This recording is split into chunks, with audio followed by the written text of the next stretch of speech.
Pemirsa, program bantuan beras dari pemerintah pusat untuk warga miskin di Kabupaten Tabanan dipastikan tertunda. Penundaan ini terjadi akibat efisiensi anggaran di tingkat pusat yang berimbas langsung pada jadwal penyaluran bantuan tahun 2025.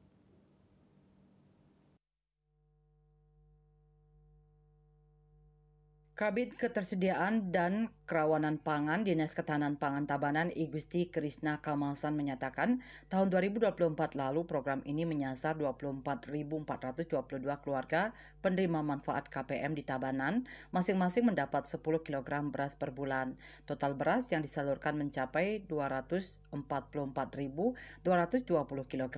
Namun untuk tahun 2025 belum ada kepastian jumlah penerima maupun waktu pelaksanaan karena data belum diturunkan dari Bappenas. Menurutnya, bantuan ini sangat dirasakan manfaatnya oleh masyarakat.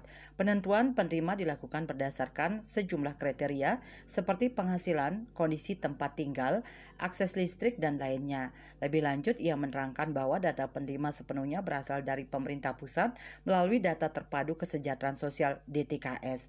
Dinas Ketahanan Pangan di daerah hanya bertugas melakukan pengawasan agar bantuan tepat sasaran. Puspawati Bali Pos melaporkan.